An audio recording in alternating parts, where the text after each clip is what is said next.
Hi, welcome back to Gnage Virtual Science. Today's lesson is an introduction to erosion.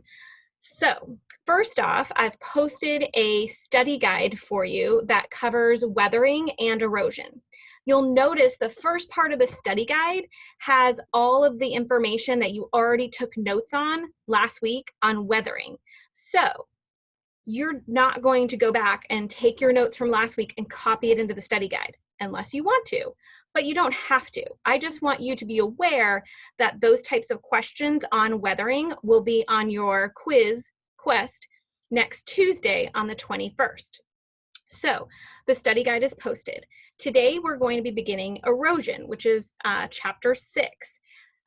You are going to use that study guide to help guide you take notes. We're not going to cover everything today. Again, it's just an introduction, but by the end of the week, we will have covered everything on that study guide. So the first thing I'm going to do for you is I'd like to play you the Brain Pop video. You know how much I love Brain Pop. Tim and Moby, they're my corny pals. Any case, I just love them. So I'm going to go ahead and share with you their video on erosion, and then we'll go back and talk about it, okay? Awesome. So let me go ahead and share for you their video.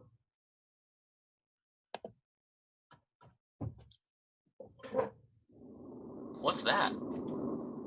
Ow!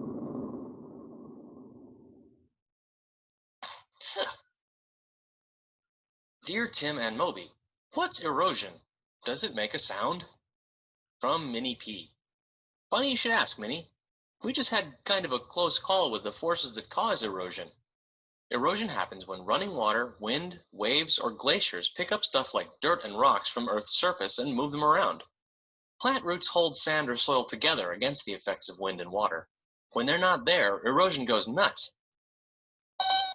Nope, weathering is related to erosion, but they're not quite the same thing.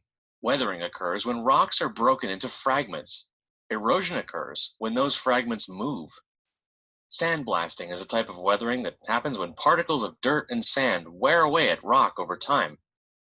Water leads to weathering and erosion too. Rivers, rain, and the ocean carry away soil and wear down surfaces.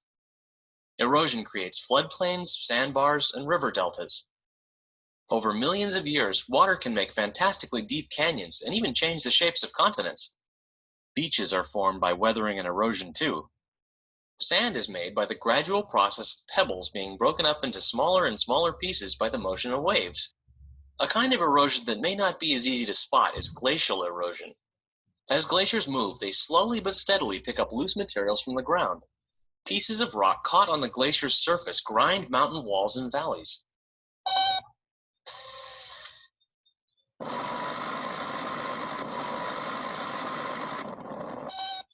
Yep, that's erosion all right. It usually happens much slower, but you've got the basic principle. All right. That was our Tim and Moby video. So let's go back.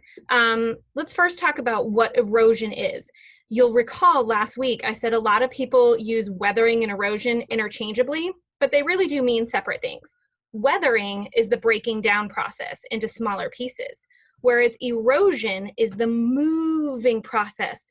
The sediments have to move from one place to another. So it can move by water, it can move by wind, it can move by gravity, okay? There are a lot of different things that can cause erosion, sediment to move, but that's the gist, okay? Erosion is the movement. Now, Tim and Moby didn't mention this, but our chapter talks about deposition. Deposition, D word, dropping, depositing. That's when after the movement, the force that's moving the sediment, okay, slows down. So the water slows down and the sediment no longer is being moved. It gets dropped, deposited. The wind moves the sand. The wind stops blowing. The sand falls down and drops. It deposits. That's deposition. All right. So what I'd like to do is talk to you a little bit about in detail what affects the rate of erosion. So that means how fast can erosion happen? Well, that depends on the force. How fast is the water moving? Faster water, gonna move more sediment. How fast is the wind? A breeze on a normal sunny breezy day on the beach is going to move some sand, but a hurricane that has hurricane force winds of 70 plus miles per hour is going to move a lot more sand. So the rate of erosion depends on the force. It also might depend on the size of the sediment. How big is the sediment? Is it really fine sand? Is it big pieces of pebble? So the size is going to affect the rate. It also depends on the slope. If you have a really, really steep incline, a hill, okay, gravity is going to pull that sediment down a lot easier than if it was just a small slope. So how the angle of inclination, the angle of what it's going down is going to affect that rate of erosion. So let's talk a little bit about size of sediment. I have a graduated cylinder here, and I put some pebbles from my yard, some gravel, and some sand. And we're going to see the rate that it is deposited out. In fact, before I do that, you guys all did that with your soil.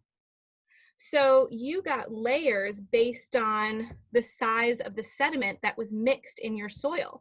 And so when you shook it, it all deposited at different rates because of the size. Okay, really because of the density. Okay, so how dense it was. So our denser stuff, our heavier stuff here, layered first, and then our lighter stuff. And you can see my a lot of my organic matter is still suspended and floating around. But that's deposition and the rate. So you were able to layer out your soil and see what was mixed in it based on the principles of deposition. So I've got my 3 different types of size sediments in here. I'm going to sit here for a second and just mix it up and think about it. Once I let it settle, what is going to deposit first? Is it going to be the pebbles, the bigger pebbles that I got from my yard? Is it going to be the medium-sized gravel? Or is it going to be the sand? So what's going to drop out first? So again, mixing it, mixing it, mixing it, mixing it, and ready, I'm going to flip it.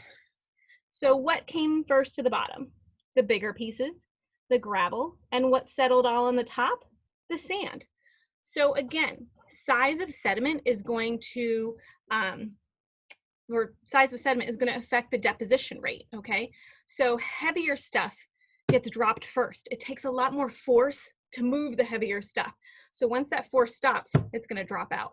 Whereas lighter things might get carried a lot further and then drop out, then get deposited. Let's go ahead and show you another. The rate of erosion is also affected by, okay, see if I can get this here.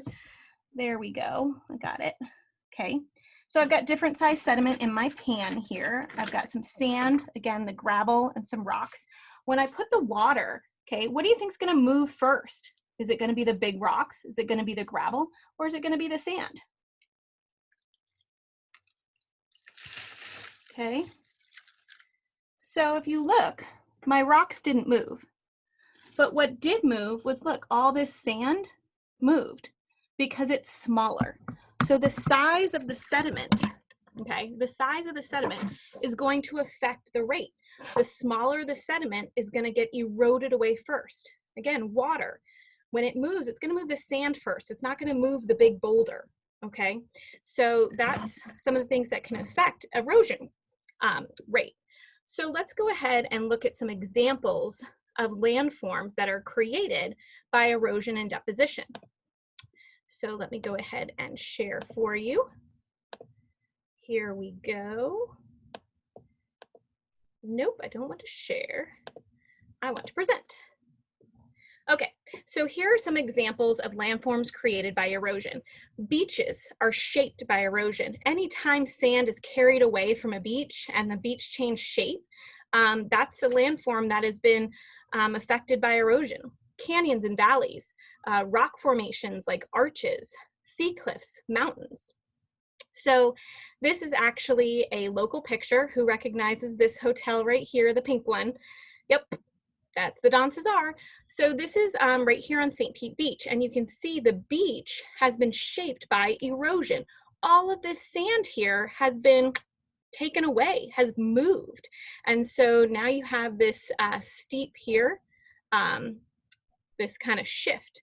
And so that's all been eroded away, carried away. So that's an example of a landform that has been shaped or created by erosion, that beach. Here, this is on the other coast. This is in Flagler Beach. This is Highway A1A. And you can see, again, the beach here has definitely been shaped by erosion. All of this sediment here and even the road has been carried away. This was actually after a hurricane, but over time, this can happen even more. Just the general action of sediment being eroded away, carried and moved away, is going to shape this coastline here.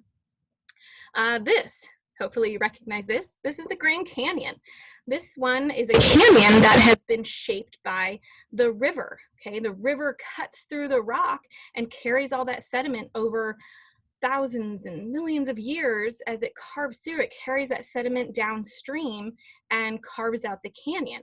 So the canyon is being created by erosion. Here, this is Arches. This is in Utah. It's a national park. And here, wind is the erosion agent. So wind carries the sediment away. And when it does, it leaves behind really cool formations, a lot of cool arches. And so wind is the main agent that is eroding away sediment here, carrying it away. So the wind whips through the desert and carries the sand away. This one, as Tim and Moby mentioned, is erosion by glaciers. Look, this valley here and this valley here, it's all being shaped by frozen ice. The frozen ice is slowly moving down because of gravity and carving out this valley. And also, as you move the sediment, you form the shapes of the mountainsides. So these mountainsides have been shaped through erosion, through material being carried away from it. So water and wind and the ice are shaping these mountains here through erosion, moving the sediment away. All right, so now let's talk about, this one is a sand dune picture, and this one is actually shaped from deposition. So sediment has been dropped here. You have wind carrying the sand up the beach, and when it slows down, it drops it and it builds up the sand dunes. So that's why the sand dunes are higher behind the beach. They've been built up, not taken away, built up. The sand is deposited. And also you'll notice that there's this walkway because sand dunes are protected. Sand dunes help prevent beach erosion. All these plants grow along here and the roots grab into the soil and hold on to it really tightly. And they prevent the sand from being blown and washed away. So examples of landforms created by deposition: beaches, when sand is dropped, sand dunes, sandbars, alluvial fans, and deltas. So this is an aerial picture of a river dumping out into the Gulf of Mexico here in Florida. You'll see as the water comes to the Gulf, look at all this sediment, it's carried with it. And as it reaches the Gulf, the water starts to slow down and all the sediment it's been carrying is dropped. And it's dropped in this beautiful fan shape. And it's dropped based on the size of the sediment. So the heavier stuff gets dropped first, then a little bit lighter, and then this will be the lightest stuff way out here that gets carried the farthest and deposited out. The Mississippi Delta is one of the largest deltas in the world, created by deposited sediment. This one, gonna look familiar to you. This is another one from Florida. This is a sandbar. So currents have carried the sediment in the water, and then when it slows down, the sediment drops, is deposited, and this sandbar is built up. And that sandbar is built up through deposition, and then boaters come and you can hang out and enjoy the sandbar. So those are some examples of some landforms that are created by erosion and deposition. One thing I want to take note of before I leave you is tomorrow you're going to be doing kind of like a mini lab on erosion. If something arises and you're not able to do it, go ahead and email me and I will let you know an alternative assignment. But if not, I expect you to do one of the mini labs. This week, you're not doing a full lab report on the lab. no lab report. You're just doing a Flipgrid conclusion, and be ready to follow those directions in Flipgrid on what you need to include in your video. So that is our introduction to erosion. Erosion, the moving of the sediment. Deposition, the dropping of the sediment. And different things will affect that rate. How strong is the force? The water moving, the wind moving, the gravity, okay, is how strong is the force? What's the rate of incline? Is it a really steep hill that the sediment is moving down, or is it a slow slope, okay? What's the size of the sediment that's being moved? Okay, that's going to affect what moves first and what's dropped first. And then there's some examples of erosion landforms and deposition landforms. So that concludes our introduction. I will see you again tomorrow with the Flipgrid directions and the lab directions, and Thursday for our live Zoom lesson at 10:50. Bye, guys.